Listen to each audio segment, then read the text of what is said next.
Salve, amigas e amigos da filosofia, bem-vindos a mais uma das nossas conversações filosóficas.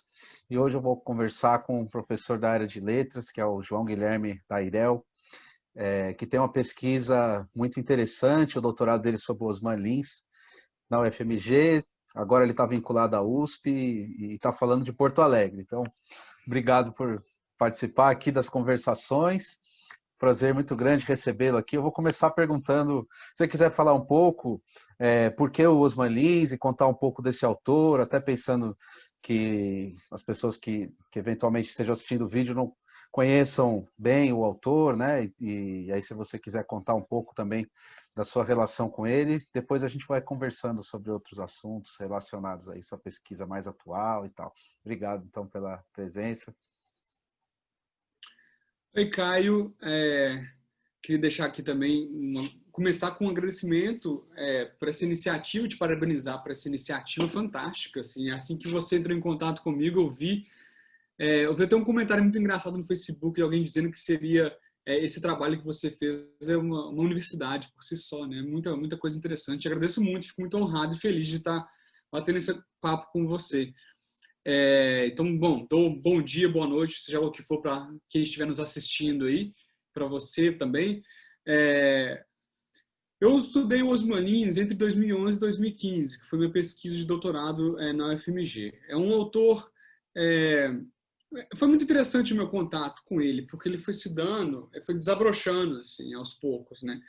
Eu li o Osman Lins por causa da professora Ana Luísa Andrade, da professora da UFSC, que foi onde eu fiz o meu mestrado. Eu estava em Florianópolis, eu sou mineiro, sou de Belo Horizonte, bom, nasci em Patinga, mas morei em Belo Horizonte minha vida quase toda, e fiz o meu mestrado, me formei em comunicação e quis mudar para letras no mestrado e fui para Florianópolis, para a UFSC. Lá eu tive vários professores muito importantes assim, para a minha formação, entre os quais o Raul Antelo, por exemplo, que é um dos grandes intelectuais que nós temos no Brasil assim, hoje.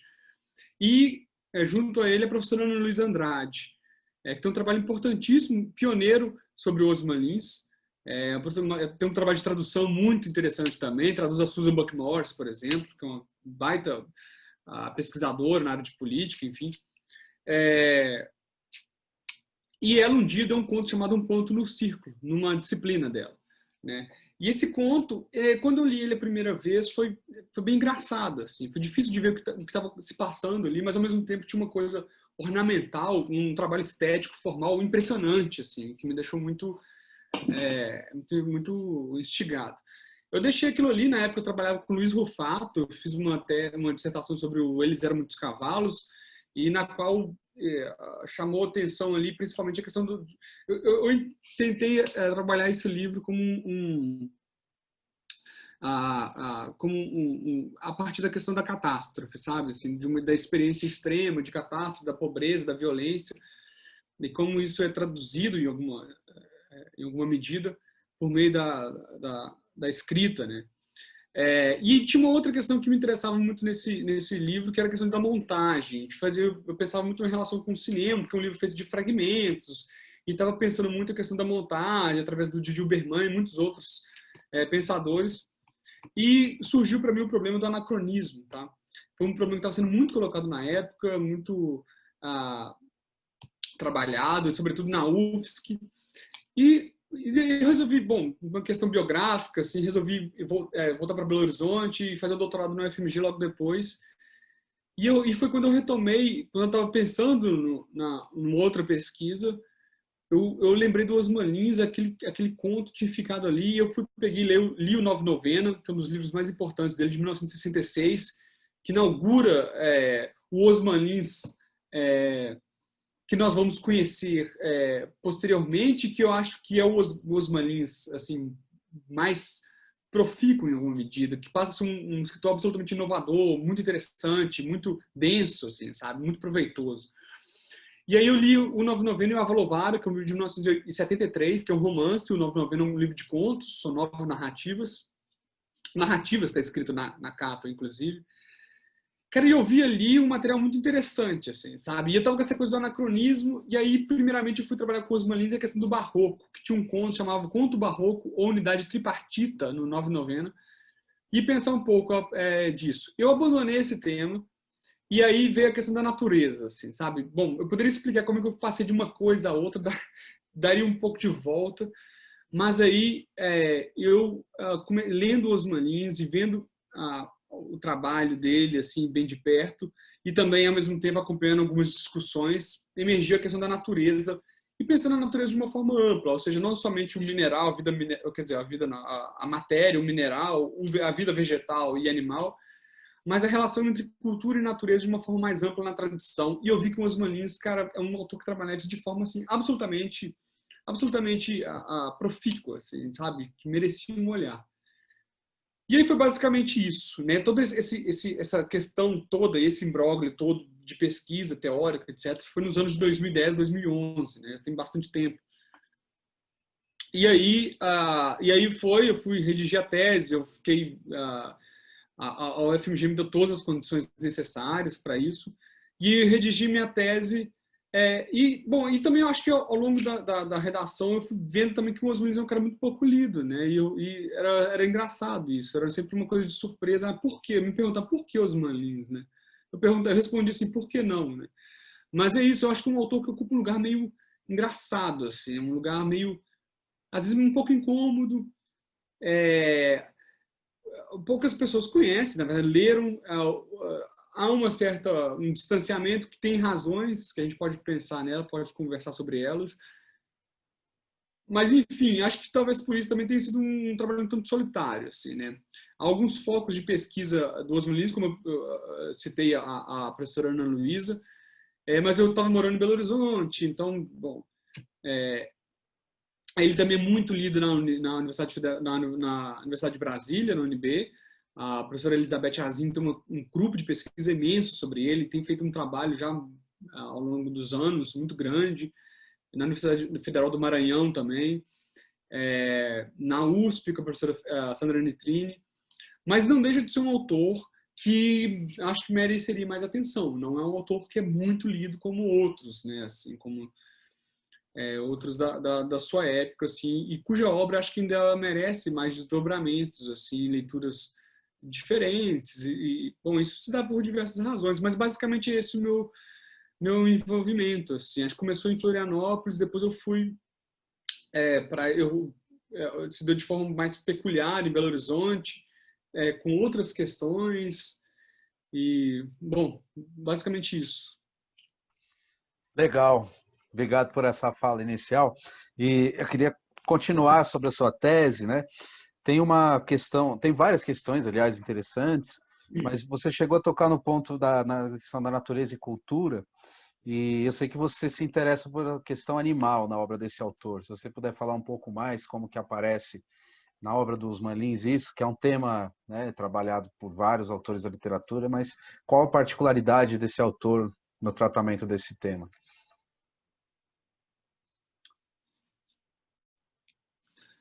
Bom, são muitas, né? Assim, mas que se dão de formas bem específicas, né? Uma das questões que eu acho de particularidade que você coloca estaria, por exemplo, na questão do arquétipo. Um exemplo, eu acho. Tem um texto do José Paulo Paes sobre o Osman Lins. O José Paulo Paes era bastante amigo do Osman Lins, escreve um texto sobre ele e fala assim, olha, a gente, para entender melhor o Osman Lins, tinha que pegar a questão do arquétipo na obra dele. Tá? Esse tema, né, o arquétipo, essas formas ahistóricas, né, é tratada pelo Jung, né, e não deixa de ser uma coisa meio neoplatônica, assim, acho que tem uma coisa neoplatônica que circunda isso. Mas o Osman Lins, a gente não tem informação se ele teria lido Jung, provavelmente não. Mas, ao contrário, ele lê uma diversa gama de autores que vão trabalhar com essa ideia de arquétipo. Tá? Como, por exemplo, o Mircea Eliade, que é um cara que ele lia muito, que ele põe como epígrafe de Avalovaro, e outros. Né? Tem um estúdio, por exemplo, que chama Arte e Alquimia, do Jacob von Lennep, que é um estudo que ele gostava muito, e vários outros que vão trabalhar com essa ideia. Bom, e é bastante recorrente, né, na obra dele, a questão da geometria, dessas imagens.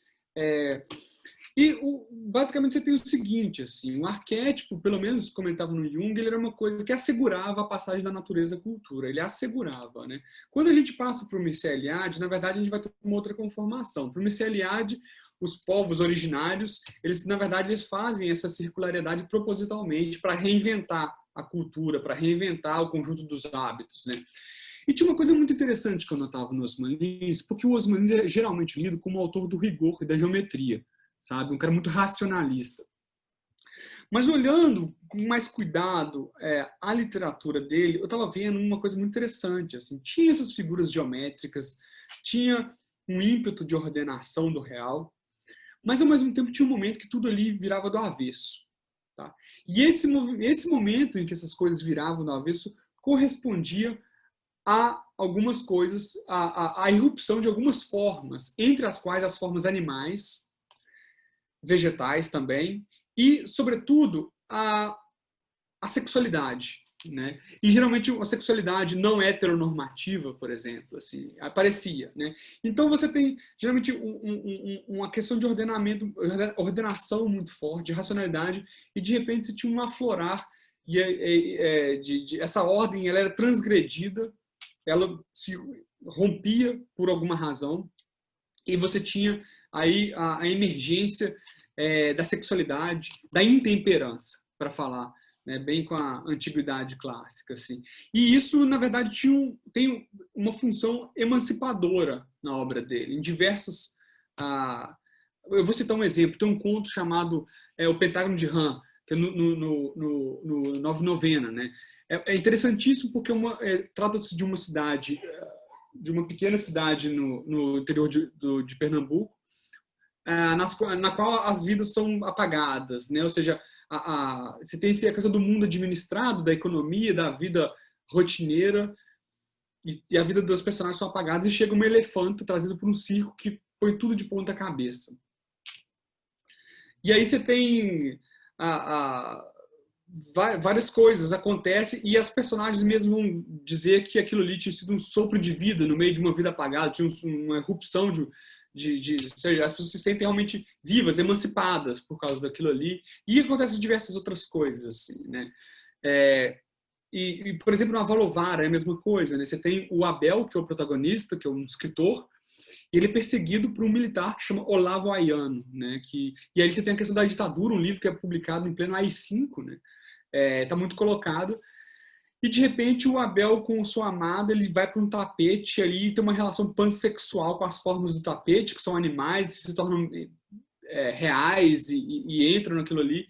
E esse Olavaiano persegue ele porque essa amante do Abel, ele toma ela à força como esposa, e, enfim. Então eu comecei a notar como é que caos e ordem se articulavam na literatura dos Osman Lins, e essa articulação entre caos e ordem corresponde à relação entre cultura e natureza, e pensando na natureza não somente nos animais, mas a própria condição do homem enquanto natureza, de acordo com toda a tradição, né? Enquanto a sexualidade, por exemplo, né? A vida sensível, né? O homem como vida sensível, né? E a partir e aí ficou muito interessante, porque, na verdade, essa questão do arquétipo, por exemplo, é exatamente disso que ela se trata, né? É exatamente disso que ela se trata. E aí eu vi como é que o Osman Lins, e também muito inspirado por coisas que ele lia sobre as populações tradicionais, indígenas, enfim, e outras, sobre a questão, por exemplo, na ars erótica indiana, por exemplo, como é que esses saberes não ocidentais interessavam ele, de forma, às vezes, indireta, mas interessavam, como esse elemento de reformulação constante da cultura, da norma, por assim dizer. Da norma que às vezes se torna opressora. Não que ele negue a racionalidade, não é isso.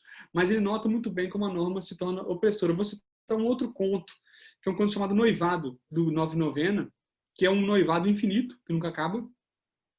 E o homem, esqueci o nome dele agora, do personagem, ele, bom, é patriarcal, ele maltrata a sua noiva, né, a Gisela, se não me engano o nome dela, o nome dele esqueci. E aí ele trabalha num prédio, um burocrata, e esse prédio começa a ser inundado de cupins e de bichos, de insetos, que vão ruindo esse edifício, e na medida em que esses insetos destroem as estruturas desse edifício, esse noivado se desata e a Gisela consegue se emancipar. né? Então, você tem uma articulação, eu via que o Osman geralmente era muito tido como um cara muito ordenador, muito racional, mas você tem uma articulação entre caos e ordem na literatura dele que mostra como, às vezes, esse caos pode ter algo de emancipador e essa ordem pode, ao contrário, encerrar uma violência muito grande. E aí se dá essa articulação entre natureza e cultura entre dois polos intercambiáveis, assim. Isso foi muito legal, assim, isso foi muito legal notar nisso, na literatura dele, e como, por exemplo, essa ideia de arquétipo, e a partir de um modo de vê-la, por exemplo, me levou para isso, né? Pôde me fazer perceber isso, né? Bom, esse é um exemplo, né? Muito bom, muito interessante. Eu queria que você, se você puder comentar um pouco o título que você deu para a sua tese e esse tema da Terra por vir também.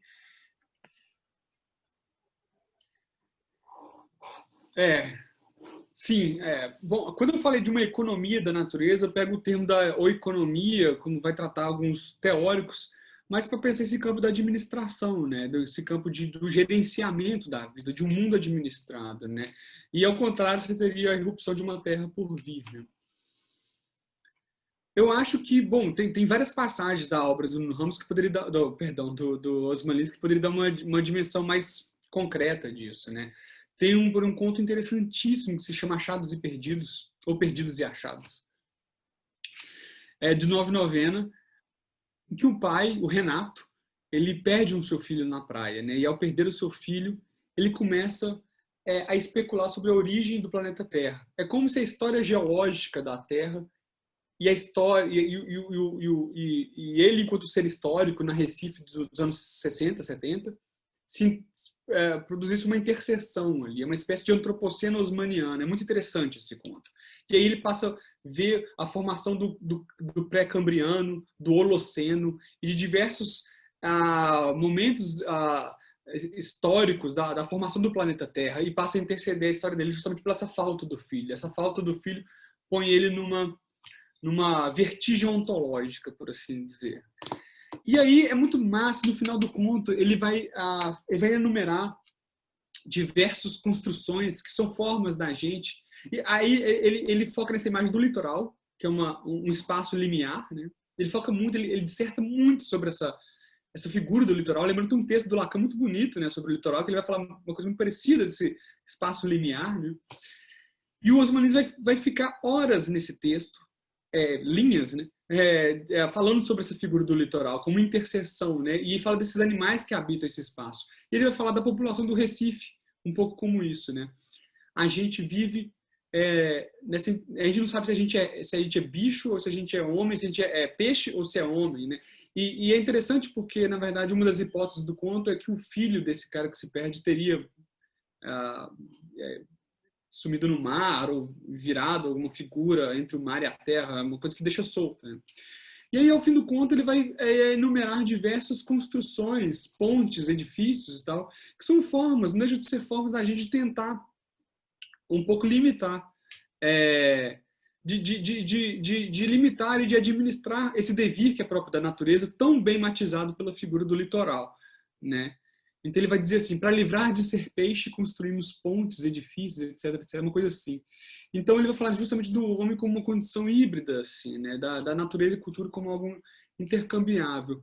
Eu acho que essa ideia de uma terra por vir passa por isso, né? Passa por um momento no qual a cultura não é uma simples forma de demarcar, de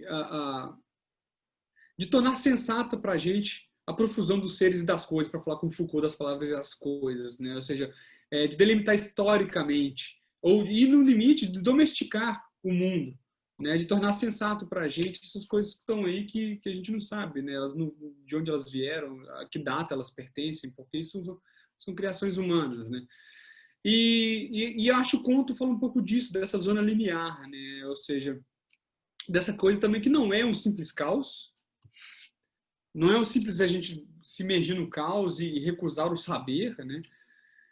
Mas também não é um saber que tenta impedir, né? Que tenta controlar e, no limite, domesticar o devir, né? Que é próprio da natureza, próprio das coisas, dos animais, etc, né? Então, eu acho que essa ideia de uma terra por vir passa por isso, assim, passa No Avolovara tem isso muito forte. O Avolovara é um livro, um romance construído sobre uma frase que é um palíndromo, né?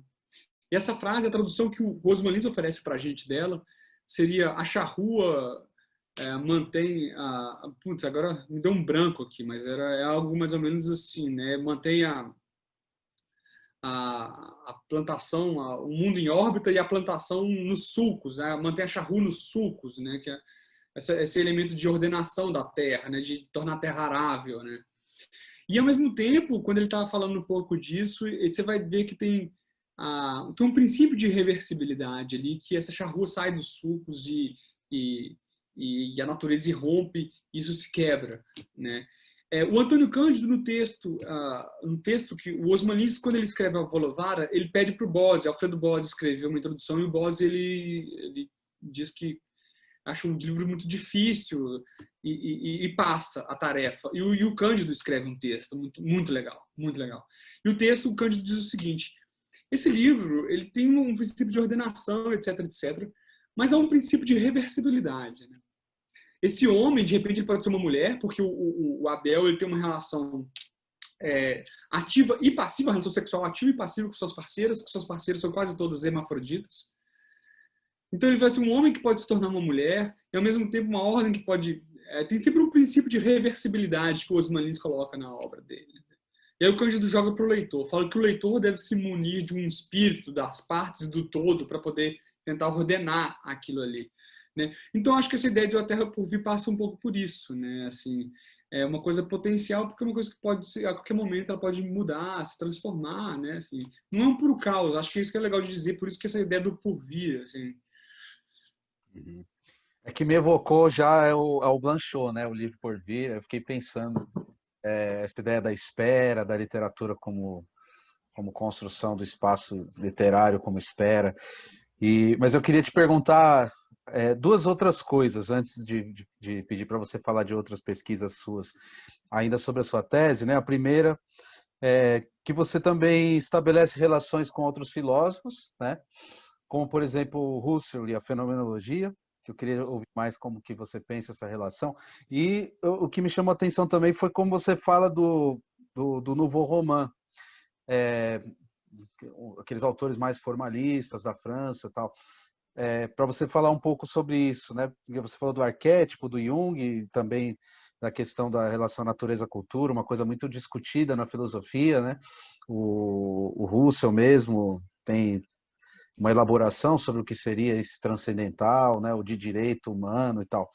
Queria te ouvir um pouco mais. E a outra pergunta, essa é uma pergunta, a outra é que você citou o Cândido também, o tema do sistema literário brasileiro, que eu percebo, isso é uma coisa que eu tenho observado bastante nas minhas conversas.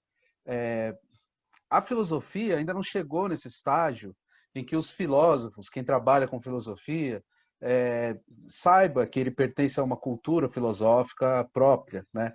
Que tem seus autores, que tem uma tradição, que esses autores se reportam a si mesmos e sabem da existência de um do outro, se reconhecem como pertencentes a uma tradição que tem relação com a tradição europeia, com outras, mas que também tem a sua irredutibilidade, vamos chamar assim. E na literatura isso já foi conquistado, e o Cândido é um dos responsáveis por mostrar isso, né? Tem também a sua tradição, remonta aos autores do 19, Silvio Romero e tal. E você cita alguns autores e me parece que o Osman Lins tem um lugar, embora você tenha dito que ele não é tão lido quanto poderia ou deveria ser, né? Mas me parece que ele ocupa algum lugar dentro de um sistema literário, que ele tem as suas relações com autores que você cita também, Lima Barreto, Drummond, Graciliano, Oswald e João Cabral, né? Enfim, são autores daqui da nossa cultura literária nacional e me parece que ele tem algum lugar ali, embora não seja um lugar que ele merecesse, mas tem algum. E na filosofia eu não vejo isso, então eu queria que você falasse sobre esse lugar do Osman Lins e já que você falou, talvez a gente comente depois, né? Sobre por que ele não é tão lido, tal. Se você quiser falar um pouco, o que você acha disso também? Ah, maravilha, cara. Nossa, é muitas coisas interessantíssimas, assim. A primeira observação que eu queria fazer é porque você traz o Blanchot e é muito legal que você traz, Porque a minha tese tem uma coisa engraçada, porque esse porvir aí, realmente, eu não... É engraçado, a gente põe no título uma coisa que a gente não pega ela na tese e destrincha. Esse porvir está no título, mas ele não é uma coisa que eu estabeleço ele como conceito. E vem do Blanchot, que o Osman Lins era um cara que era um cara que o Osman Lins adorava, cara. O Osman Lins era muito fã do Blanchot. Inclusive, eu deixo aqui a quem for nos ver, assim, tá faltando uma tese do Osman Lins enquanto leitor do Blanchot, assim. É um autor que ele admirava muitíssimo, assim, muitíssimo. E é muito legal você falar justamente disso. E eu trago muito Blanchot para pensar o Osman Lins, mas esse porvir não, esse porvir eu deixei ele solto no título, justamente no título da tese, né? Cara, depois do meu doutorado, eu fiz um pós-doc na FMG com o Jacinto. Jacinto Lins Brandão, que é um professor, um grande mestre assim, nosso lá na UFMG, que é um helenista, né? Na verdade, um estudioso da antiguidade, mas não só. É porque na minha banca o Jacinto virou assim, cara, você está discutindo essa coisa do olhar. Lê o Sartre. Por que o Sartre? Né? Tem um capítulo do Ser e o Nada importantíssimo. Né? Isso, cara, foi muito legal o Jacinto falar isso, né? Porque o que aconteceu? Aí depois eu fui fazer um pós-doc com o Jacinto, e aí eu fui... eu fiquei, ao longo de 2014, durante o doutorado, na França, na École. E eu estava estudando justamente a relação dos novos romancistas com a fenomenologia, por causa do Osman Lins. E aí, quando eu fui fazer o pós-doc, eu peguei isso que era um capítulo e transformei num livro maior, que acabou ficando guardado. E aí, eu fiz com o Jacinto esse pós-doc, né? Justamente porque esse comentário dele me puxou muito, assim, na banca. Cara, e tem uma tradição aí muito importante que se desenvolve na França, que é fundamental para você entender o estruturalismo, por exemplo, né? E tudo que acontece na França no início do século XX, né? Que é o impacto da fenomenologia na França. É imenso, imenso, né? O Russell dá uma série de palestras, ou uma palestra, não me lembro, em 1929, que são fundamentais, assim, né? Não só porque daí você tem também a questão da linguística, né? A semiologia, né? O Derrida vai falar no texto dele que o próprio Saussure a fenomenologia tem um impacto nele. E aí você tem o existencialismo propriamente dito, você tem a própria fenomenologia francesa, né? O Merleau-Ponty, e o estruturalismo, né? Que deve muito, né? E, por fim, você tem uma coisa chamada novo romance francês, né? O próprio Michel Butor, ele era um professor de filosofia, ele estuda a fenomenologia. Bom, e por que o Osman Lins? O que ele tem a ver com isso? O Osman Lins, quando ele vai para Paris, em 1961, se não me engano, ele entrevista o Michel Butor e o Robert Grillet, e a partir disso, a literatura dele tem uma mudança muito forte, né? E esse encontro é tema de um dos principais livros sobre Osman Lins, que é o do livro da Sandra Netrini, que ela vai analisar e vai fazer um estudo comparado. Eu revisito essa relação na minha tese num capítulo, né? Porque mas aí eu tô com um olhar que eu tô pensando nessa coisa da natureza, como é que a fenomenologia se encarrega disso, né? Ela se encarrega de fazer uma separação entre cultura e natureza, né? Assim, de forma muito clara, isso da intersubjetividade é basicamente isso, né? Assim, os animais possam ser mônadas não compossíveis, incompossíveis, uma coisa assim, nos lembra a expressão do Russell direito e tal. Então tem uma questão muito... a gradação em termos de animalidade, né? Acho que ele usa uma expressão parecida com essa naquele texto dele sobre nas meditações cartesianas, se não me engano, né? Me corrige se eu estiver errando algum título. Sim, esse aí E aí foi Osman Lins... Essas meditações é justamente as conferências de Paris, né? As conferências de Paris. Exatamente, assim, E o Osman Lins, ele esteve com um novo romance e ele, na verdade, ele tem uma relação com o Butor um pouco mais próximo do que o Robert Grillet, sobre o qual ele adota um ponto de vista bastante divergente. Depois disso, ele volta para o Brasil e escreve um livro de ensaios. E ali você vê um outro Osman Lins. Mas um Osman Lins muito eclético, assim, sabe? Porque antes disso, o Osman Lins é um autor que publica um livro chamado O Visitante, que era um conto, que se transformou num romance. Um romance muito assim, não deixa de ser um romance um tanto burguesa, assim, um drama meio burguês, pequeno burguês, uma coisa meio assim, entre um romance um pouco mais a lá século XIX, uma coisa mais assim, mais usual, assim. E ele tem um livro de contos chamado Gestos, que é um livro bastante interessante, né? Bastante interessante, que mostra ali o ser humano, sua impotência, a relação entre palavra e coisa, entre mente. Já se dá de uma forma bem interessante, tem uma questão muito forte, um livro um ar um pouco meio sombrio, assim, mais soturno, e muito focado nisso, nessa questão de uma certa impossibilidade das ações, e por isso essa questão do gesto.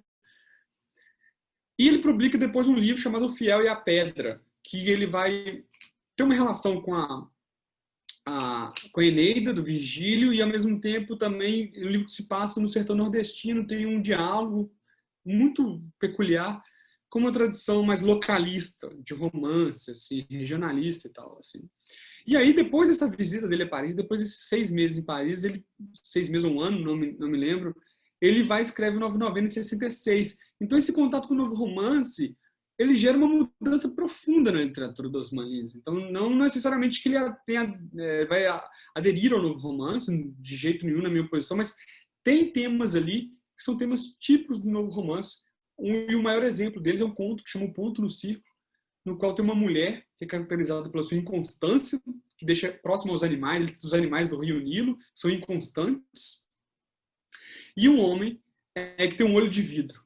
Né? E a mulher olha para esse olho de vidro do homem e fala assim, esse olho de vidro vai colher minhas asperezas, vai acabar com minha inconstância, tornar firme, bom, não lembro qual termo que ele usa, a minha inconstância. Então tem essa dimensão entre cultura e natureza está muito jogada.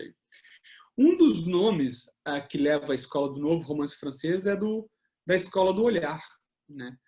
E a questão do olhar é fundamental, da descrição. Né? O olhar, o ocularcentrismo e a descrição, acho que são 2 grandes componentes que podem reunir esses escritores que depois foram tidos como novo romance. Né?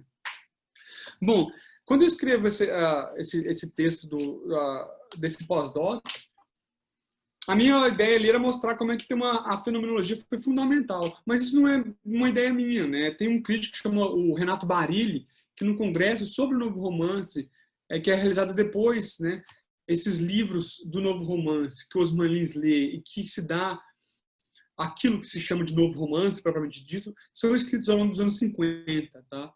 O Robert Brillet, La Jalousie, L'Emploi du Temps, do Michel Butor, e outros. E depois, acho que nos anos 70, tem um congresso em Cerisy para eles pensarem isso, a questão do novo romance.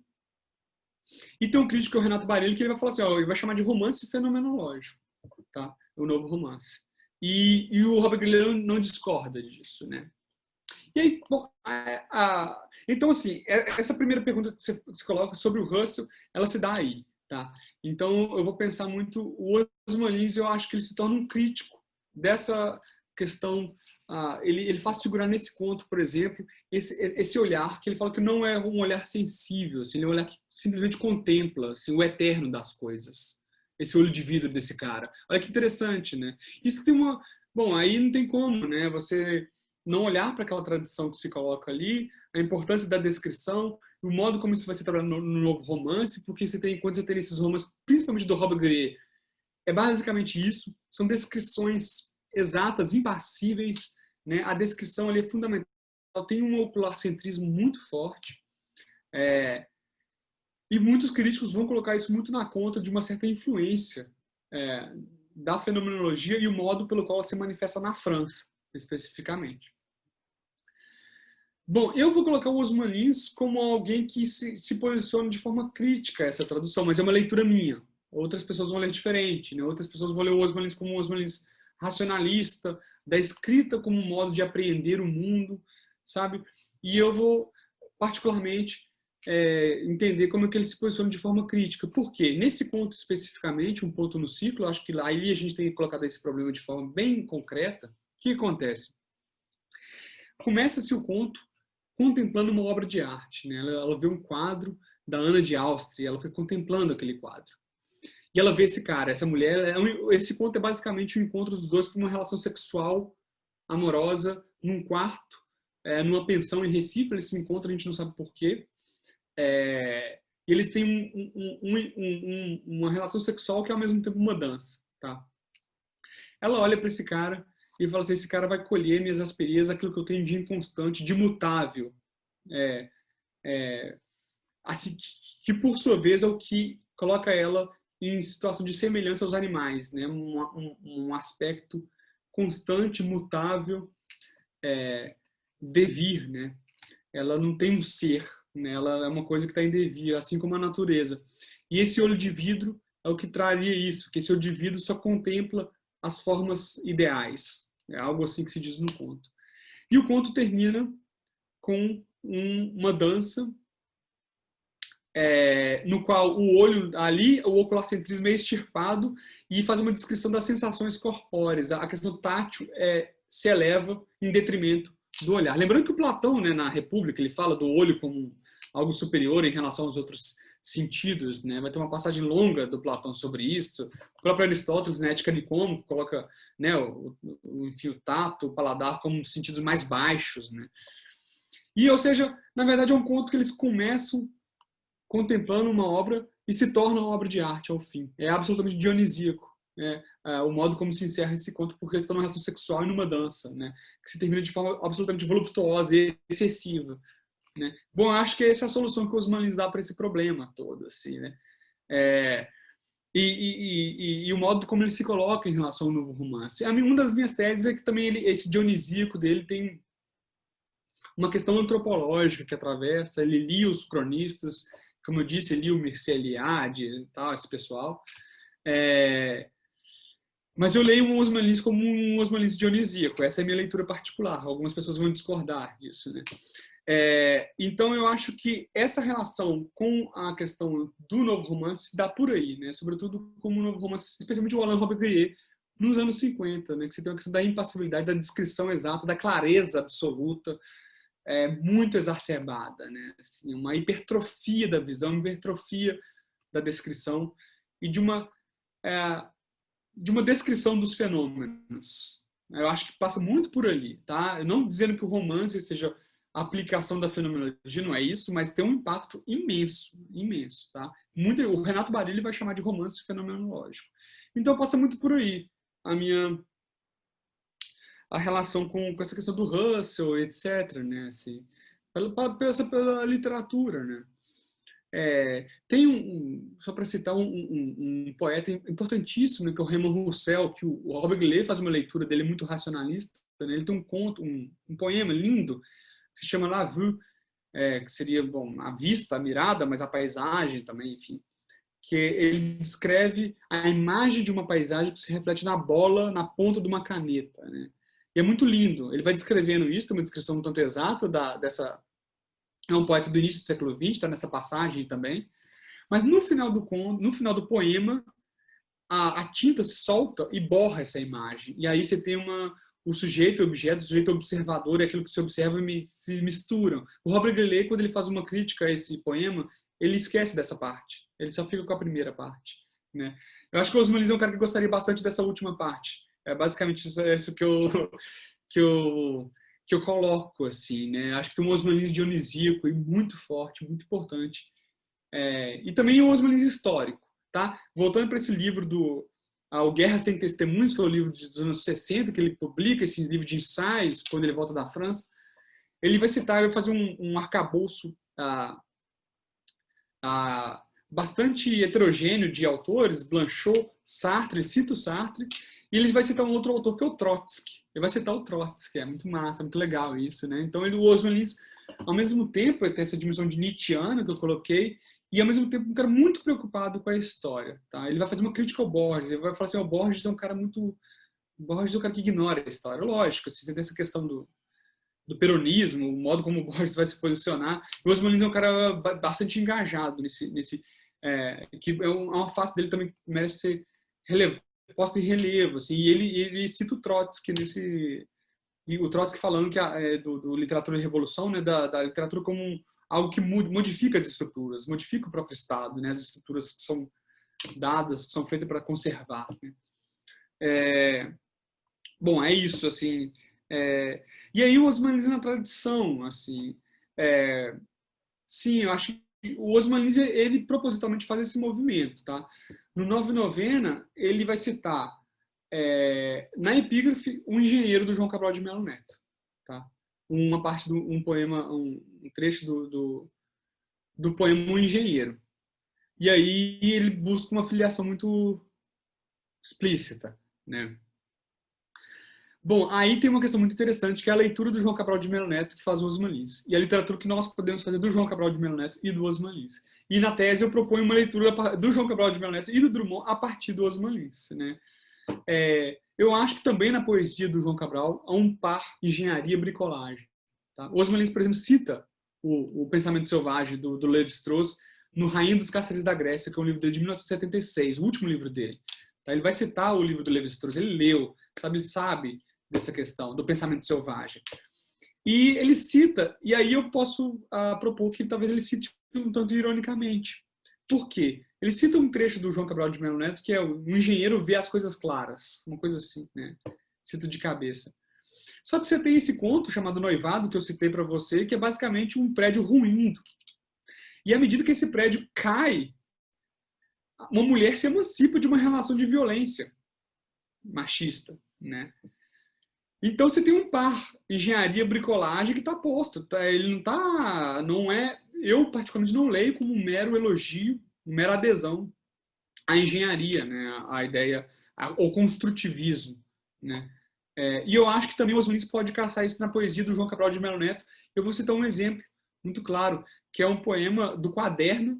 O Quaderno, o maior poema de Quaderno, se chama Paisagens com Cupim, né? Um poema dedicado ao cupim. E aí, nesse poema, o João Cabral de Melo Neto faz uma contraposição entre Recife e Olinda, que ele põe Recife como uma cidade dos arranha-céus que quer lutar contra a natureza, se põe na beira do mar, mas luta contra os cupins do mar, citando um trecho do poema. E a Olinda, uma cidade já de alvenaria, que é por onde os cupins entram. Então ele vai pensar Olinda como uma cidade justamente na qual natureza e cultura se tornam híbridas, ela se mistura, né? Então, bom, acho que o João Cabral de Melo Neto, pensando nele a partir dessa perspectiva, ele é um grande precursor do Osman. O Osman Lins mesmo elege ele como um grande precursor, assim, acho que talvez o maior, assim. E aí sim, né, eu pensei nessa coisa do olho de vidro, o Graciliano Ramos, né, no Angústia, vai ter uma cena de um olho de vidro, assim, né, que cai no terno, é muito interessante. E por sua vez a gente pode pensar também o Drummond, né, eu acho que essa figura da natureza enquanto algo que rompe uma ordem do mundo administrado é muito próprio do Drummond, né. A gente pensa na flor que surge no asfalto, é exatamente isso, né, um mundo de mercadorias e melancolias e de repente uma flor irrompe, né. Ou se a gente pensa no elefante, né? Eu falei do conto dos Manins, da Elefanta Rã. Você tem aquele poema lindíssimo do Drummond, que o eu lírico se transfigura no elefante, é uma máscara e é um animal ao mesmo tempo, para justamente procurar uma perspectiva de vida no mundo desconectado das formas naturais, né? Do mundo onde as pessoas se desconectaram dos animais, da natureza, e ele sai justamente para buscar um amigo nesse mundo enfastiado, né, desse mundo já pronto, já dado, administrado, né? Ele fracassa, mas ele diz assim no final: amanhã eu recomeço. Acho que é um pouco dessa ideia da terra por vir, um pouco dessa ideia do processo, né, da coisa. Então, eu particularmente situaria dessa forma, que é a minha forma de ler o Osman Lins, claro, assim, né? E eu traço no sistema literário a partir desses autores, assim. Mas eu digo assim, por outro lado, é uma leitura minha, tá? Porque o Osman Lins também é entendido de outras formas, mais racionalista, mais construtivista. Então, uma forma de inserção nesse campo que eu proponho, né? Enfim. Mas é sempre assim, né? Sempre são perspectivas. Pelo menos eu também proponho isso, né? Que só haja perspectivas, né? Não haja nunca uma forma canonizada para sempre, né? E sempre isso é interessante, porque sempre há outros autores para a gente redescobrir, né? Ou reinventar, recriar. E aquela ideia também de que a crítica é uma outra obra, né? A crítica literária não está abaixo hierarquicamente da obra, né? Ela compõe também a sua consistência E nesse sentido ela é obra também. Você me fez lembrar duas coisas aqui. Quando você falava do Raymond Roussel, eu lembrei do livro do Foucault, achei que você ia falar também. O Foucault tem uma leitura diferente do Robespierre e dos surrealistas, né, com relação ao Raymond Roussel, mais generosa, né, eu acho mais interessante. E sobre o cupim em Recife, eu lembrei do filme Aquários, né, do Kleber Mendonça Filho, né, tem tudo a ver com o que você estava falando, achei muito legal também. O cupim ali exerce um papel de intrusão, né, até sabotagem, né, com relação à tentativa de resistência ali da mulher protagonista do filme. Mas eu queria te perguntar agora uma última coisa para a gente encerrar a conversa, né? De lá para cá, o que você tem pesquisado? Falar um pouco da sua pesquisa atual e tal. Claro. Sim, não, bom, você comentou muitas coisas legais, assim, a gente poderia continuar infinitamente falando, assim, mas eu não sei o que você acha, você pode falar até muito melhor que eu, mas quando você comentou o Foucault me parece, nesse momento ele comenta o Robert Guillet, é um Foucault muito inicial, assim, e eu acho muito estruturalista e muito atrelado à própria fenomenologia, apesar de não ser movimentos muito explícitos, né? Você pega, por exemplo, se não me engano, no livro dele sobre o arquivo, né, esqueci o nome do livro, no Arqueologia do Saber, né? Ele vai citar um conceito que é o a priori histórico, que é um conceito que o Russell usa para falar da geometria, se não me engano, né? Assim, a ideia do a priori histórico. Então, e não à toa, o Foucault é bastante animado, com o Robert Gleig fala da linguagem sobre o infinito, né? Essa linguagem que reflete sobre si. Então, o Foucault acho que muito estruturalista ali naquele início, né? Depois, acho que o Foucault quando ele vai entrar na questão do dispositivo, vai acabar, não sei, ele fala daquilo do Sade como o sargento do sexo, me parece mais desanimado, mas um pouco assim, essa questão da disciplina, bom. Mas aí teríamos que ver, mas eu acho que o Foucault é animado com o Robert Gleig, acho que diz muito desse primeiro Foucault, assim, não sei como que você veria, assim. É mais próximo da fenomenologia, muito próximo assim, da fenomenologia, né? Bom, minhas pesquisas atuais. O fato de eu ter pesquisado cultura e natureza no Osman Lins me deu uma perspectiva muito interessante de cultura e natureza em forma geral, né? Assim, aí o que acontece? Eu fiz esse pós-doutorado sobre o novo romance e a fenomenologia, pensando no primitivismo também, porque tem uma coisa muito interessante que acontece, que no Congresso sobre o Novo Romance, nos anos 70, o Robert Gillet, o Michel Butor não vai. Ele manda algo para ser lido. Tá? E àquela altura, ele tinha visitado uma tribo indígena no Novo México, escrito um livro. E esse livro, a leitura que se faz dele, um crítico pega esse livro e apresenta esse livro ali no momento e é discutido. E tem o Robert Gillet diz assim: se fosse alguns anos, o Michel Butor estaria nesse congresso. Com esse livro aí, nesse momento, ele já não cabe mais aqui. Isso é muito interessante porque eu penso os manis justamente nessa chave, essa questão selvagem, etc. Esse livro chama o Le Génie du non-lieu, uma coisa assim. E eu parto disso, eu parto desse dissenso sobre o Butor, pensando como algo que o Butor faz ali que o Osman já tinha feito 10 anos antes. Esse dissenso em relação a essa perspectiva do novo romance e tal. Né? Mas aí eu fiz esse trabalho e depois dessa questão da cultura e natureza, ela começou a me dar diversas diretrizes. Né? E uma delas foi ver como são as diferentes manifestações, entre as quais o modo como ela corresponde a Foné e Logos. E aí eu estava lendo na minha própria tese sobre Osman Lins, eu fiz num dos capítulos eu fiz uma comparação dele, tem um conto muito interessante de um menino que se apaixona por uma égua, tem uma relação de zoofilia. Eu fiz uma comparação desse conto com o Meu Tio Iauaretê, do João Guimarães Rosa. Esse conto se chama Pastoral, do Nova Novena. É o Baltazar e a Égua Canária. E eu fiz uma comparação com o Meu Tio Iauaretê. E aí eu tinha lido o livro chamado O, do Nuno Ramos, e tinha gostado muito, assim, estava pensando em coisas, né? E aí, esse problema cultura e natureza me surgiu, essa questão da manifestação cultura e natureza enquanto foné e logos, né? A questão do som, da linguagem, o Aristóteles fala do comércio da palavra, né? Em oposição à foné, ao ruído, etc. Né? E aí eu fiz um projeto para a FAPESP, para a USP, e eu desenvolvi esse projeto ao longo de 3 anos, escrevi um livro que está no Prelo e vai sair no ano que vem, em 2021, se o mundo ainda existir. Ele deve sair mais ou menos em março, que é um livro que chama ou a Língua contra o Estado. Chama-se Segundo Ensaio sobre Linguagem e Voz em Padre Antônio Vieira e Guimarães Rosa, a partir do Nuno Ramos. Que primeiro eu pego essa perspectiva no Nuno Ramos, porque eu entendo o O como um projeto um projeto para a separação entre linguagem e voz, entre cultura e natureza, e o O ele é algo que vai propor uma articulação nisso, né?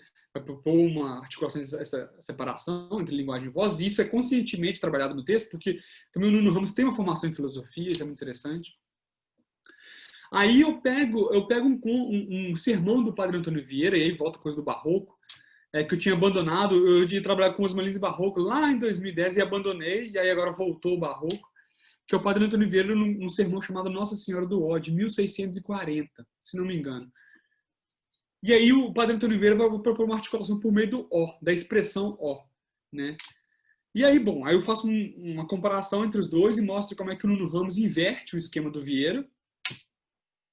E aí depois eu pergunto, quem pode ser um precursor do Nuno Ramos? Né? Quem poderia ser um precursor dessa expressão O, desse projeto O? Aí eu pego o conto Meu Tio ao Aretê, do Guimarães Rosa, e o modo como a voz ali atravessa a linguagem, interrompe a linguagem. No conto tem muito a ver com o fato do cara se transformar em onça, né? Da questão do advento da onça ali. Bom, e aí eu vou na onça, a questão do perspectivismo e outras questões, e eu escrevi um ensaio sobre isso, eu publiquei numa revista de literatura contemporânea brasileira, da UNB, e agora vai ser um livro maior, bem maior, que sobre esses 3 momentos. É um jogo também, não deixa de ser um jogo anacrônico, de botar esses 3 que não tem nada a ver, a princípio, em contato, em conversa. Mas a literatura e a arte é isso, cara. A literatura e a arte é muito legal isso, porque, por exemplo, nesse livro eu comento a questão da máquina do mundo, né? Quando o Drummond cita a máquina do mundo, ele tá só por essa citação de falar que ele viu ela se formando na estrada, ele, o eu lírico, cara, automaticamente você fala em Cícero, Dante, Camões, Padre Antônio Vieira. Então a arte ela tem essa força de suscitar essas imagens, assim, sabe? A arte não é história, né? A poesia não é história, ela é também, mas não é, né? Então você condensa essas imagens, isso é muito legal, né? E então eu trabalho um pouco com isso, assim. Então esse O, nele está condensado toda uma série, né? Assim, que sai a partir dele, né? E aí eu monto essa constelação, né? Que é o Nuno Ramos, o Padre Antônio Vieira e o Guimarães Rosa. E aí vai sair pela editora Ars, e deve sair nesse ano aí, né? Em 2021, mais ou menos em março. Eu espero que saia, espero que tudo... perdão, a editora chama Liberars. E deve sair, espero que tudo corra bem. Bom, tá muito... É uma excelente editora, inclusive, essa editora. Eu conheci eles com um querido amigo que publicou um livro com eles, com o Franz Mar, e tem sido maravilhoso esse contato. Tem sido muito bom, estou muito feliz disso poder acontecer, mas é porque tem algumas variáveis, assim, né? Tá tudo muito difícil nesse contexto tenebroso que a gente atravessa, né? Uma coisa absurda. Eu espero que tudo dê certo, assim. Tomara. Tem que ter alguma coisa que possa ser feita. Eu acho que o canal, por exemplo, né, e essas publicações, as pesquisas têm tentado mostrar, né, que a universidade não está parada, as coisas estão acontecendo, né, as pessoas estão pesquisando e isso que você chamou de cenário tenebroso vem avançando, né? Mas estamos resistindo também, eu acho que... Ô, Caio, Diga. eu queria te parabenizar, cara, porque assim, quando você me escreveu e eu conheci o seu trabalho, eu fiquei muito impressionado, assim, a quantidade de coisa boa. Cara, e sobretudo essa dimensão de você mesmo como pesquisador, das pessoas que você traz. Eu vi muitas pessoas que, assim como eu, por exemplo, não estão numa universidade como professor, por exemplo, e que tem pesquisas interessantíssimas, né? Porque no Brasil não existe também a posição do pesquisador, ela quase não existe, né? Tem pouquíssimos lugares, né? Então, geralmente é o professor pesquisador, mas são duas coisas diferentes, né? O professor e o pesquisador. E num país no qual reina um anti-intelectualismo absurdo, um desrespeito à nossa profissão, o trabalho intelectual é tratado de uma forma assim, e isso acaba reverberando entre nós, nas relações de competição, que são muito danosas, contraproducentes, é triste.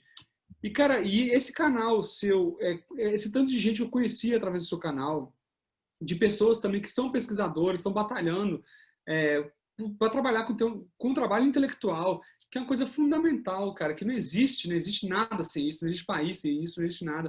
Então, olha, velho, eu deixo aqui para você, quem estiver assistindo, para valorizar o seu canal, o seu trabalho, que é fantástico, cara. Você construiu um acervo.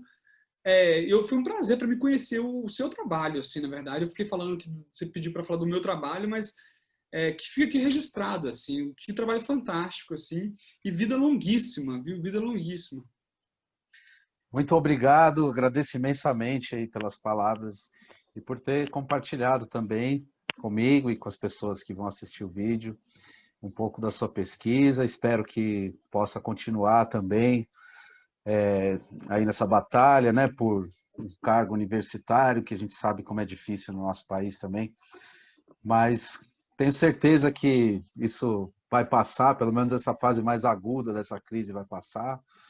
E o que vai ficar são essas iniciativas, essas pesquisas, né? Aquilo que realmente é feito com valor e com comprometimento, né? Então, só tenho a agradecer e vamos encerrando por aqui. Se quiser dizer alguma última coisa também, pode ficar à vontade. Olha, eu te agradeço muitíssimo, me sinto honrado, feliz, parabenizo o seu trabalho, espero que as pessoas assistam, quem estiver assistindo aqui, agradeço pela atenção aí. Esse tipo de iniciativa sua é fundamental, isso tem um valor imenso. Só agradeço, Caio, parabéns pelo trabalho e obrigado por ter essa chance. Acho que é a primeira vez que eu posso fazer isso na minha vida, que a gente trabalha muito, né? A gente trabalha muito, muito mesmo, assim, né? É muito comum em casos de síndrome do pânico entre colegas. Eu vejo isso o tempo todo, né? As pessoas trabalham muito e realmente, assim, falta não só um espaço de interlocução, mas de reconhecimento, de apresentação dessas perspectivas, de apresentação desses trabalhos. Então, assim, agradeço, parabéns e é isso aí, vida longa. Obrigadíssimo. Valeu, João. Eu que agradeço. O pessoal que nos acompanhou aqui nesse vídeo também agradeço. E fiquem ligados nas próximas conversações filosóficas.